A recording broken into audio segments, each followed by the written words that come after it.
जय हिंद दोस्तों। इस वीडियो में बात करेंगे बीपीएससी के द्वारा recently conducted mineral development officer के क्वेश्चन पेपर की। और इस वीडियो में जो क्वेश्चंस हैं वो अलग अलग सब्जेक्ट से मैंने लिए हैं और सारे रेलेवेंट क्वेश्चंस हैं। वन बाय वन आप अटेम्प्ट करिए, इससे आपको अपने प्रिपरेशन लेवल का आइडिया लगेगा और रिवीजन के लिए भी ये क्वेश्चंस काफ़ी हेल्पफुल होंगे।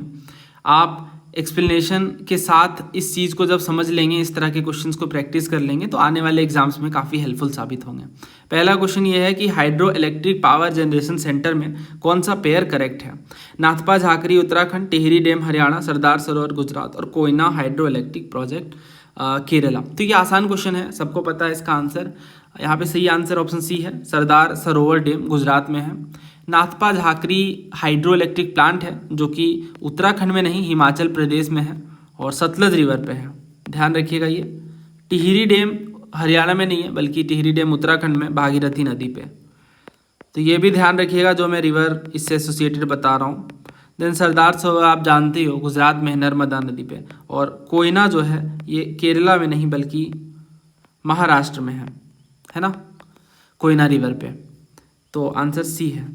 अगला देखिए, क्रिप्स मिशन के बारे में कौन सा स्टेटमेंट सही है?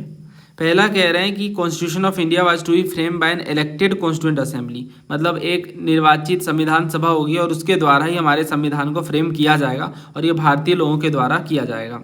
दूसरा ये कि जो कॉन्स्टिट्यूशन है ये इंडिया को डोमिनियन स्टेटस देता है, ब्रिटिश कॉमनवेल्थ में इक्वल पार्टनरशिप देता है। अच्छा, इस चीज़ को समझने के लिए मैंने जब डैम की बात करी तो कुछ चीज़ें मैं आपको और बता देता हूँ ताकि अच्छे से रिवीजन हो जाए। देखिए, एक तो भाखड़ा नागल में हमने पढ़ा, नाथपा झाकरी, टिहरी डैम, सरदार सरोवर, कोयना, हीराकूड वगैरह भी पूछ लेते हैं तो ध्यान रखिएगा। हीराकूड जो है ये महानदी पे है उड़ीसा में। आपको रिवाइज करवा देता हूँ ताकि आपका अगर इस टॉपिक से कोई दूसरा भी क्वेश्चन बने तो आप आसानी से कर लो। देन इसके बाद रिहंद डैम जो है, रिहंद डैम ये रिहंद नदी पे है जो कि सोन की ट्रिब्यूटरी है। इसके बाद इंदिरा सागर है, इंदिरा सागर जो है मध्य प्रदेश में नर्मदा नदी पे, ये भी पूछते हैं कई बार। इडुक्की जो है पेरियार नदी में है, ये बहुत फेमस है, पेरियार में है, पेरियार केरला, पेरियार नदी में केरला स्टेट में। सलाल प्रोजेक्ट है, ये तो बहुत ही ज़्यादा बार पूछा गया है। सलाल प्रोजेक्ट, जो सलाल है ये चेनाब नदी में है, सलाल प्रोजेक्ट चेनाब नदी में है, ठीक है। और बगलीहार जो है, बगलीहार ये भी चेनाब में है और जम्मू एंड कश्मीर में है। रंजीत सागर, रंजीत सागर जिसे थीन भी कहते हैं, थीन, तो जो थीन डैम है, रंजीत सागर डैम है, ये भी जम्मू एंड कश्मीर में है। और रंजीत सागर जो है ये रावी नदी में है, ठीक है। रंजीत सागर जो है रावी नदी में, आर से एसोसिएट करके आप याद रख सकते हैं। ये बहुत पूछते हैं, ठीक है। सलाल, बगलीहार, रंजीत सागर यही सब पूछते हैं मेजरली। एक और है दुलहस्ती, आप देखना इनसे क्वेश्चन बनेगा तो इन्हीं में से बनेगा। दुलहस्ती जो है ये चेनाब नदी में है, जम्मू एंड कश्मीर में। तो चेनाब वाले कितने हो गए? सलाल हो गया, बगलिहार हो गया, दुलहस्ती हो गए, ठीक है, याद रखिएगा। ऑल राइट, तो हम इस क्वेश्चन की बात कर रहे थे, इसमें इन्होंने ट्रू स्टेटमेंट पूछा है हमसे। तो क्या कॉन्स्टिट्यूशन जो है इलेक्टेड कॉन्स्टिट्यूएंट असेंबली के द्वारा फ्रेम होना था? तो ये बात सही है। India would frame its own constitution through an elected constituent assembly. Cripps mission जो कि 1942 में आता है, मार्च 1942 में, इसमें यही बात मेजरली कही जाती है कि भारत का संविधान भारतीय लोग बनाएंगे। और दूसरा जो डोमिनियन स्टेटस की बात कर रहे हैं, देखिए इंडिया को डोमिनियन स्टेटस दिया जाएगा आफ्टर द वॉर और कॉमनवेल्थ से सीसीड करने का अधिकार भी इन्हें मिल जाए, तो ये भी सही हो जाता है। सो answer is option D, both 1 और 2। क्रिप्स मिशन के बारे में कुछ बातें मैं आपको बता दूं, बट बहुत ही शानदार क्वेश्चंस है मेरे पास। पहले कुछ इंपॉर्टेंट चीज़ें कवर कर लेते हैं। देखिए, पहला तो ये कि उस टाइम पे विंस्टन चर्चिल होते हैं, ब्रिटिश प्राइम मिनिस्टर चर्चिल, और चर्चिल जो है मार्च 1942 में से भेजते हैं और इसे हेड करने का काम क्रिप्स कर रहे होते हैं, स्टेफोर्ड क्रिप्स नाम होता है। और मेजर पर्पस क्या होता है? देखिए, उस टाइम पे वर्ल्ड वॉर 2 चल रहा होता है, तो भारत का सहयोग लेना, to take India's cooperation, Bharat का सहयोग लेना सेकेंड वर्ल्ड वॉर में, यही मेन पर्पस होता है क्रिप्स का। क्रिप्स मिशन का मेन पर्पस क्या होता है? वर्ल्ड वॉर सेकेंड में इंडियंस का कोऑपरेशन लेना। मेन प्रपोजल ये क्या क्या रखते हैं? तो देखो, यही कहते हैं कि अगर वर्ल्ड वॉर सेकेंड सही तरीके से ओवर हो गया तो इंडिया को डोमिनियन स्टेटस मिलेगा, इंडिया को डोमिनियन स्टेटस मिलेगा, ठीक है, ये बात ये रखते हैं। दूसरा ये कि एक कॉन्स्टिट्यूएंट असेंबली बनाई जाएगी जो संविधान बनाने का काम करेगी। ठीक है, कॉन्स्टिट्यूएंट असेंबली बनाई जाएगी जो संविधान बनाने का काम करेगी और ये इंडियन के द्वारा इलेक्टेड होगी। देन इसमें जो मेंबर्स होंगे कॉन्स्टिट्यूएंट असेंबली में, ये पार्टली इलेक्टेड होंगे बाय प्रोविंशियल असेंबलीज और पार्टली नॉमिनेटेड होंगे। समझ रहे हो आप मेरी बात? ठीक है, यानी कुछ लोग इलेक्टेड होंगे, कुछ नॉमिनेटेड होंगे। कोई भी प्रोविंस जो इंडियन यूनियन को ज्वाइन नहीं करना चाहता है वो अपना खुद का संविधान बना सकता है।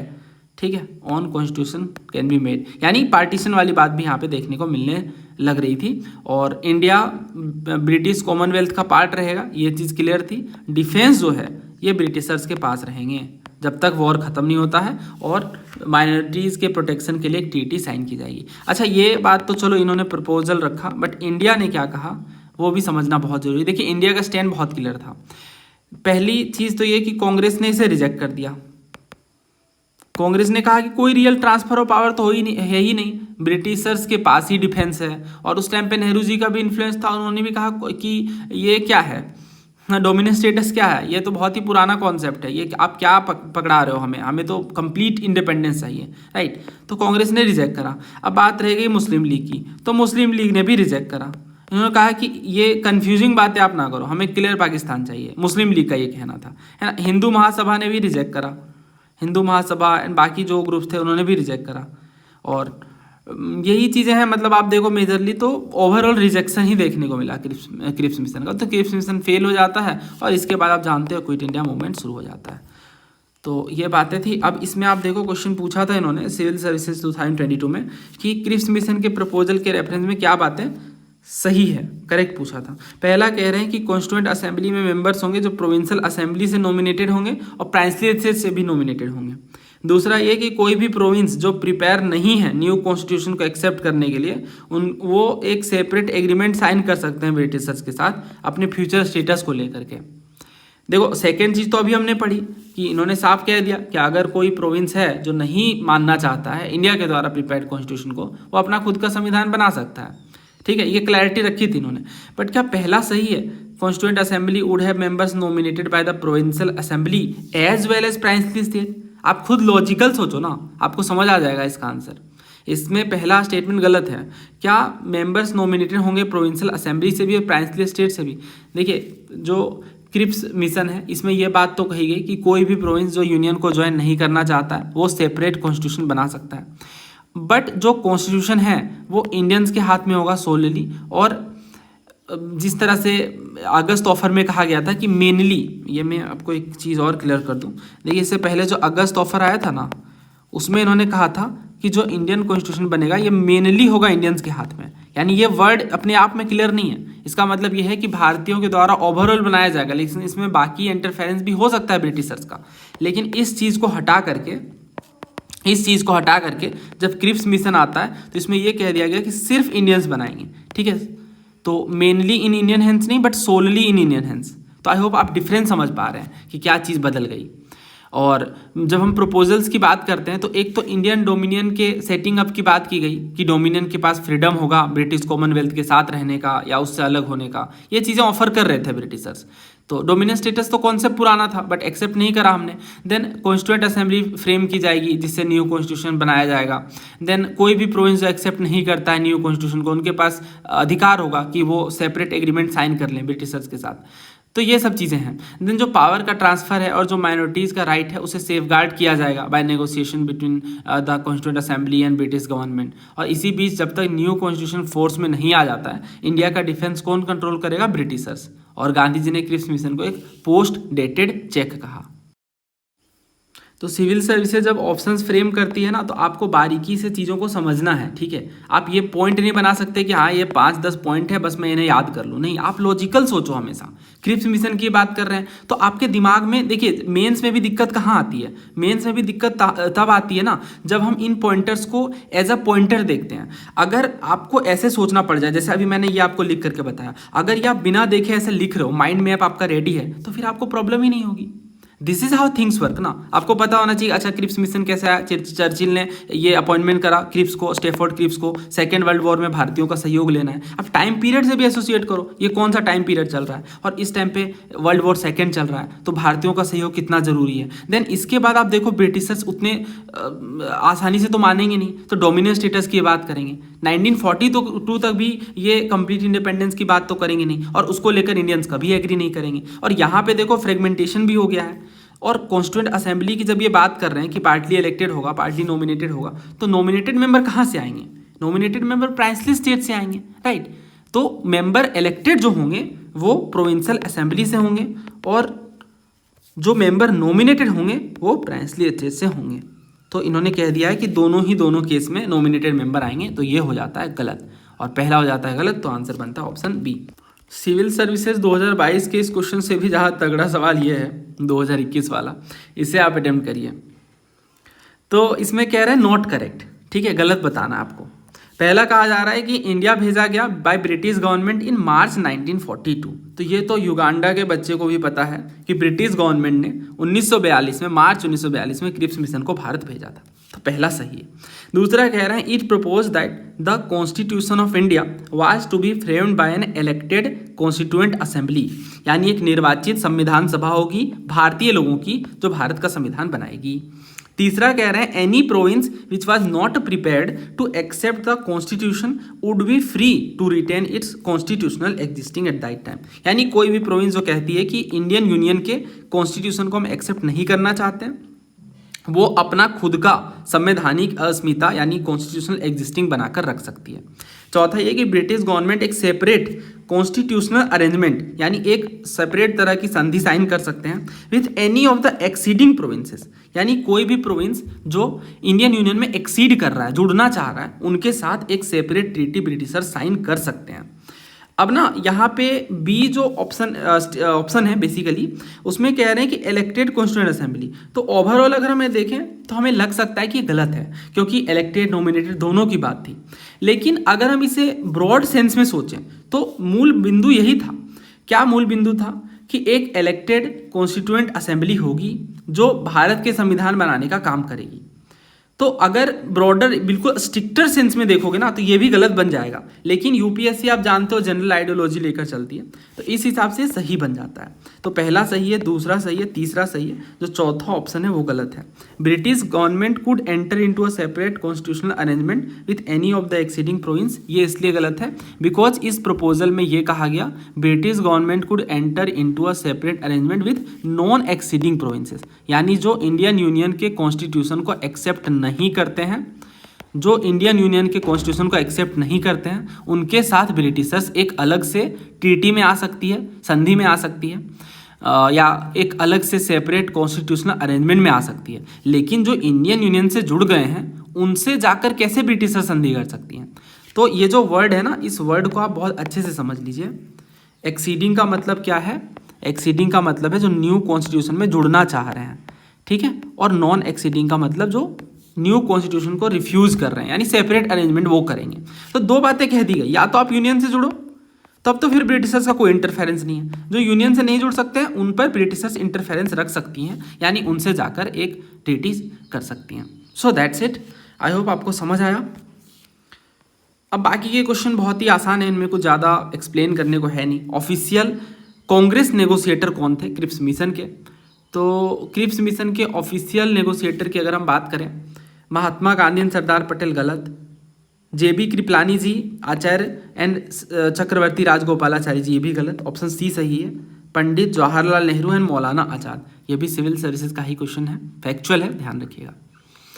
इसमें सीएपीएफ में भी एक क्वेश्चन था, तो आप देखो सीडीएस में ही पूछा गया, सिविल सर्विसेज में भी पूछा गया और सीएपीएफ में ही पूछा गया। ऐसे सवाल आने वाले सिविल सर्विसेज पेपर में भी देखने को मिल सकते हैं, तो वी शुड प्रिपेयर। इसमें कह रहे हैं 1942 के मार्च में क्रिप्स परसुएड करता है वॉर कैबिनेट को कि एक ड्राफ्ट डिक्लेरेशन के लिए एग्री कर जाए। दूसरा ये कि नेहरू जी और सरदार पटेल जी ने कांग्रेस को रिप्रेजेंट करा। यहाँ से समझ आ गया यही गलत है ना, बी गलत है। यहाँ भी हमने पढ़ा कि पंडित जवाहरलाल नेहरू जी और मौलाना आज़ाद जी हैं, तो ये फैक्चुअल है, ध्यान रखिएगा। तो दूसरा गलत है, बाकी सही है। मिशन ने ऑफर करा डोमिनेंट स्टेटस, सही बात है, कितनी बार हमने पढ़ लिया इसे। मिशन ने ऑफर करा कॉन्स्टिट्यूशन मेकिंग बॉडी को, ये भी सही है। और क्रिप्स परसुएड करता वॉर कैबिनेट को, वही कह रहे हैं कि एग्री करना, इंडियंस को एग्री कराना वर्ल्ड वॉर सेकेंड में पार्टिसिपेट करने के लिए। तो ये पूरी बातें थी। अभी भी अगर आपके पास थोड़ा भी कन्फ्यूजन है तो आप ऐसे कॉपी पेन लीजिए और बिल्कुल सारी बातें लिख लीजिए। पहला बताइए, वर्ल्ड वॉर सेकेंड चल रहा था, जापान ने एडवांस कर दिया था एशिया को, यानी वो आगे बढ़ रहे थे। ब्रिटेन को बहुत ज़रूरत थी इंडियन के कॉपरेशन की, तो क्रिप्स जो है वो चर्चिल को भेजते हैं, सॉरी चर्चिल जो है क्रिप्स को भेजते हैं। मेन प्रपोजल यही होता है डोमिनेंट स्टेटस रखा जाए, है ना, कॉन्स्टिट्यूएंट असेंबली होनी चाहिए जो फ्रेम करेगी कॉन्स्टिट्यूशन को। और इसमें दो बातें थी कि जो मेंबर इलेक्टेड हैं वो प्रोविंशियल लेजिस्लेटिव असेंबली से आएँ और प्राइंसली स्टेट से जो है नॉमिनेटेड मेंबर देखने को मिले। और प्रोविंसेस के पास ये ऑप्शन होगा कि वो बाहर भी निकल सकती हैं अगर न्यू कॉन्स्टिट्यूशन को नहीं एक्सेप्ट करना चाहती हैं तो, है ना, और अपना खुद का कॉन्स्टिट्यूशन बना सकती हैं इंडिया। ये सब कुछ बातें थी मेजरली। डिफेंस जो है वो ब्रिटिशर्स के हाथों में था। The council of minister in a parliamentary type of government can remain in office till it enjoys the support of, यानी ये कहना चाह रहे हैं जो मंत्री परिषद है पार्लियामेंट्री गवर्नमेंट में, वो ऑफिस में कब तक रह सकती हैं, जब तक उन्हें सपोर्ट मिले। किसका सपोर्ट चाहिए? Majority of member of lower house यानी निचली सदन की बात कर रहे हैं। दूसरा ये कि अपर हाउस यानी ऊपरी सदन के मेंबर्स की मेजोरिटी। अब देखो ये तो आप देखते ही समझ जाओगे, बहुत ही ज़्यादा आसान क्वेश्चन है ये। Council of minister in a parliamentary type of government can remain in office कब तक? जब तक majority of member lower house में हो। लोअर हाउस का मतलब लोकसभा होता है, तो लोकसभा के मेंबर्स की जब तक मेजोरिटी रहेगी तब तक काउंसिल ऑफ मिनिस्टर ऑफिस में रह सकता है।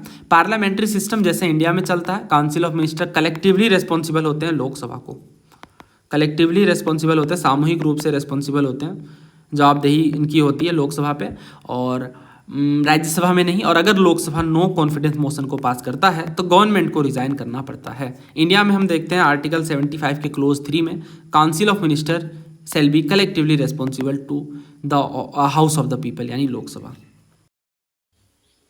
अ person shall be disqualified for being chosen as and for being a member of panchayat.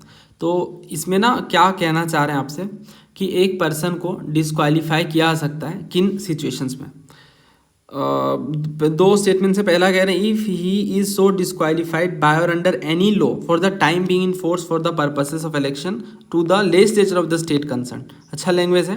दूसरा कह रहे हैं if he is so disqualified by और under any law made by the legislature of the state. देखिए हमारे कॉन्स्टिट्यूशन के article 243F में ये कहा गया है कि एक पर्सन को दो सिचुएशन में डिस्क्वालीफाई किया जा सकता है। पहला ये कि अगर लॉ अप्लाई होता है स्टेट लेजिस्लेटिव इलेक्शंस में, ऑलरेडी उसे डिस्क्वालीफाई करता हो। कहने का मतलब ये है कि मान लो अगर कोई पर्सन क्राइम के लिए कन्विक्टेड है, क्राइम के लिए दोषी है, या फिर अनसाउंड माइंड का है, या फिर भारत का नागरिक नहीं है, तो पहले ही तो वो एलिमिनेट हो गया ना, फिर वो स्टेट असेंबली इलेक्शन में पार्टिसिपेट ही नहीं कर सकता है, कॉन्टेस्ट ही नहीं कर सकता है। तो यही सेम रूल, सिर्फ यही सेम रूल से ये हो जाएगा कि उसे पंचायत इलेक्शन में भी भाग नहीं लेने दिया जाएगा। बात समझ आ रही है? ये कह रहा हूँ मैं कि अगर कोई पर्सन क्राइम के लिए कन्विक्टेड है तो वो स्टेट असेंबली के इलेक्शन में भाग नहीं लेगा, यानी वो पंचायत में भी भाग नहीं लेगा। तो ये तो हो गई पहली बात। दूसरी बात क्या है वो देखिए। दूसरी बात यह है कि स्टेट गवर्नमेंट अगर खुद स्पेशल रूल बनाती हैं पंचायत इलेक्शन के लिए तो वो डिस्क्वालिफिकेशन में भी अप्लाई होगा। जैसे मान लो एक स्टेट एक लॉ पास करती है, कोई भी एग्जांपल लेते हैं, मान लो एक लॉ पास करती है कि किसी के भी अगर 2 से ज़्यादा चिल्ड्रन हैं वो पंचायत इलेक्शन में भाग नहीं लेंगे, तो ये उस पर्टिकुलर केस के अकॉर्डिंग कि हाँ स्टेट गवर्नमेंट ने इसे अप्लाई करा है या स्पेशल रूल बनाया है तो ये वैलिड हो जाता है और उस पर्सन को डिस्क्वालीफाई कर दिया जाएगा। तो आसान शब्दों में कहें कि a person can be barred from panchayat election if either he is disqualified under rules for state assembly elections और he is disqualified under special state law made for panchayat. तो यही दोनों बातें इन्होंने कही। So answer is option D both. पहला इन्होंने कहा डिस्क्वालीफाई किया जा सकता है फॉर द टाइम बिंग जो legislative assembly of the state concern के लॉज हैं उसके अकॉर्डिंग। दूसरा ये कि उन्हें लेजिस्लेचर के द्वारा अलग से कोई लॉ बनाया गया है तो उसके द्वारा भी डिस्क्वालीफाई किया जा सकता है। Chief minister of the all the state are ex officio members of the. तो जो चीफ मिनिस्टर होते हैं, किसी राज्य के चीफ मिनिस्टर बनते ही वो किस पर्टिकुलर कमीशन या काउंसिल के मेंबर बन जाते हैं। एक्स ऑफिशियो मतलब सिर्फ कि इस पोस्ट में, इस वजह से ये भी इस पोस्ट का पार्ट बन जाते हैं।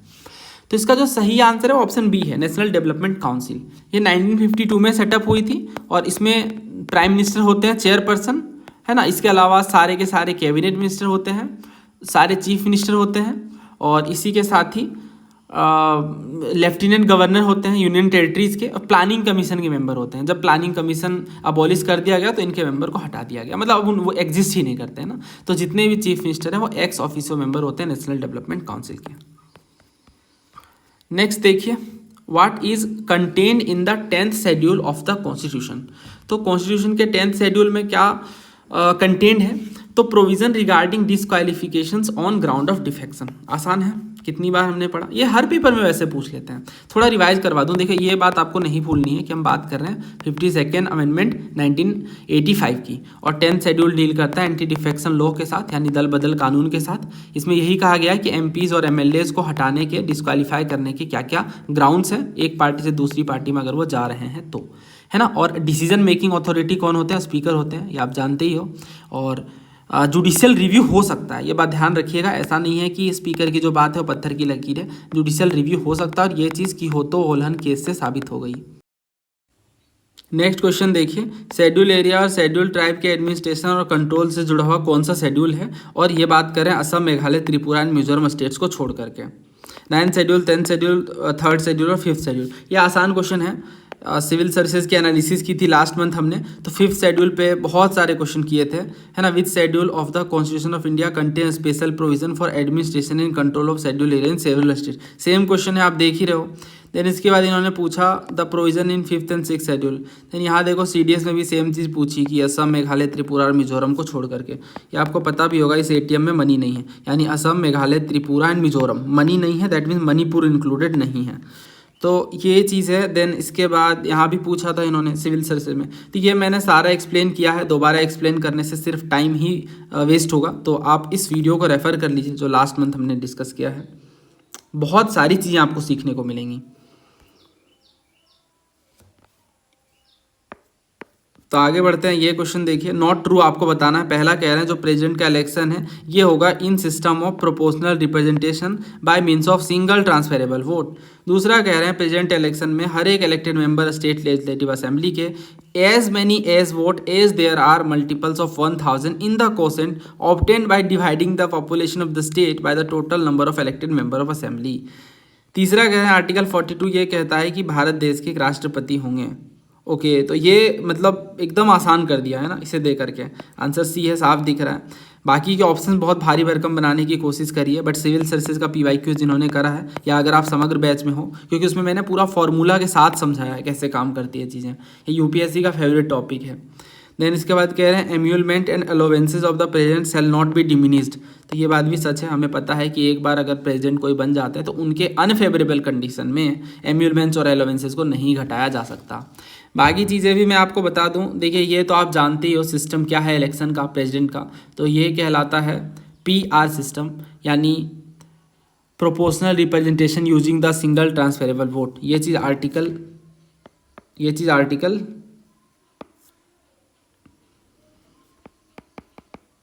55 में देखने को मिलती है। देन इसके बाद जो वैल्यू है हर एक MLA वोट का, ये state population bye elected MLA है ना, इनके वैल्यू पे बेस्ड होता है। तो ये दोनों सही है, ये भी आर्टिकल 55 में देखने को मिलेगा, यानी पूरा इलेक्शन का प्रोसेस। और आर्टिकल 42 तो DPSP के साथ डील करता है ना। 52 में ये कहा गया है कि भारत देश के राष्ट्रपति होंगे। 42 में बात किया गया provision for just and humane condition of work and maternity relief. Then इसके बाद चौथा सही है, एम्यूलमेंट और अलाउंसेस जो है वो डिमिनिश नहीं किया जा सकता। Next, Mahatma Gandhi return an award during the non cooperation movement as a mark of protest. तो प्रोटेस्ट को देखते हुए महात्मा गांधी रिटर्न कर देते हैं किस पर्टिकुलर अवार्ड को। इसका आंसर केसरे हिंद है, और बाकी के ऑप्शंस गलत है। देखिए नाइटहुड आप जानते हो, गांधी जी ने तो इसको एक्सेप्ट नहीं करा था, बट नाइटहुड की उपाधि को रविन्द्रनाथ टैगोर जी ने जालियांवाला बाग मैसेकर के बाद त्याग दिया था।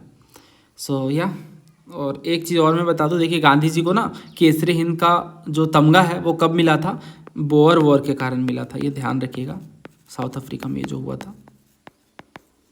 देन बाकी गलत हैं। नेक्स्ट देखिए, the no tax campaign in Bardoli was led by, आसान क्वेश्चन है, आप जानते हो इसका आंसर ऑप्शन ए है, सरदार वल्लभ भाई पटेल। 1928 में क्या होता है कि वल्लभ भाई पटेल जी पीजेन मूवमेंट को लीड करते हैं बारदौली में, जो कि गुजरात का एक तालुका है।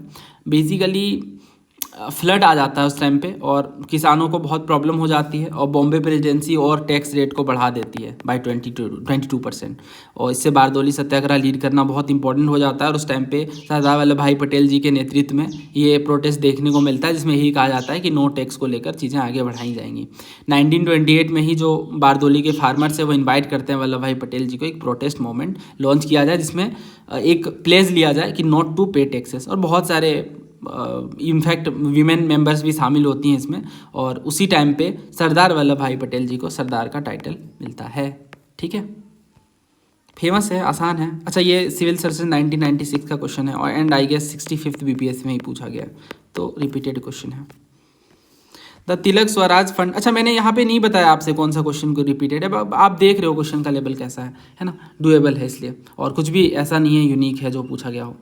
इसमें कह रहे हैं Tilak Swaraj fund was started to finance which of the following movement, बहुत आसान है, हर बुक में ये सब कवर्ड है ना, सोर्स भी बताने की नीड नहीं है। आंसर इसका देखिए क्या है ना कि 1920 में Gandhi ji after the death of बाल Gangadhar Tilak non cooperation movement को लीड करते हैं, और उस टाइम पे टारगेट होता है 1 करोड़ फंड लेने का, फंड जमा करने का विद इन 6 मंथ, और विद इन 6 मंथ ये फुलफिल हो जाता है। तो पर्पस यही होता है कि जो भी एक्टिविटीज़ हैं उन्हें फाइनेंस करें, खादी को प्रमोट करना है, नेशनल स्कूल को बढ़ावा देना है ना, आर्बिट्रेशन कोर्ट चलाना, इन चीज़ों में तो खर्चे लगते हैं ना, तो ये पूरा इसका होल पर्पस है। सो answer is option D, non cooperation. बाकी के गलत हैं, देखो तिलक स्वराज फंड जो है वो साफ तौर से नॉन कोऑपरेशन मूवमेंट से जुड़ा हुआ है। नेक्स्ट देखिए, in which year did Netaji Subhash Chandra Bose form the forward bloc party? 1944, 1939, 1942 and 1938। क्या होगा इसका आंसर? ये भी बहुत आसान है, 1939 इसका आंसर है। देखिए Subhash Chandra Bose ji was elected Congress president in 1938, ये बात ध्यान रखिएगा। हरिपुरा सेशन है, स्पेक्ट्रम वगैरह में डिटेल में डिस्कस है। हरिपुरा सेशन में 1938 में वो उन्हें इलेक्ट कर दिया जाता है। देन इसके बाद वापस से 1939 में त्रिपुरी सेशन होता है, बहुत फेमस होता है ना ये त्रिपुरी सेशन। अगेन यहाँ पे भी सुभाष चंद्र बोस जी की ही जीत होती है, लेकिन गांधी जी से क्लैश हो जाता है उस टाइम पे। गांधी जी कहते हैं पट्टाभी सीतारामैया को बनना चाहिए, है ना, और गांधी जी ये भी तक कहते हैं कि जो पट्टाभी की हार है वो मेरी पर्सनल हार है ना, जो बहुत डिबेटेबल टॉपिक चलता है। तो उसके बाद जो है फॉरवर्ड ब्लॉक 1939 में फॉर्म करते हैं, क्योंकि सुभाष चंद्र बोस जी को लगता है कि अब यहाँ पे लीडरशिप लेने का कोई खास पर्पस नहीं है, तो इसके बाद ही इस्टेब्लिश होता है आई गेस मई 1939 में। ठीक है, और अच्छा लास्ट क्वेश्चन मेरे को एक चीज़ बतानी थी। देखिए इस तरह के क्वेश्चन में ना अगर आपको थोड़ी क्लैरिटी है, जैसे बाल Gangadhar Tilak ji was died on 1920, अगर आपको ये पता है तो यहाँ से भी आप एलिमिनेट करके चीज़ें आगे बढ़ा सकते हो। तो नेक्स्ट क्वेश्चन है, मुझे ये ध्यान आया, हाँ तो ये इसका आंसर है और फैक्चुअल है, डुएबल है। नेक्स्ट देखिए, ये क्वेश्चन भी आपसे होना चाहिए, अगर आप हमारे यूट्यूब के भी व्यूवर हैं तो हो जाना चाहिए, और बैच में है, और अगर आपसे नहीं हो रहा है तो फिर बहुत ही दुख की बात है। इसमें कुषाण डायनेस्टी, सुंग डायनेस्टी, गुप्त डायनेस्टी और कर्ण डायनेस्टी, 4 डायनेस्टीज़ के नाम हैं, और इसके बेस पे आपको आंसर करना है। बताओ कहाँ से शुरू होगा।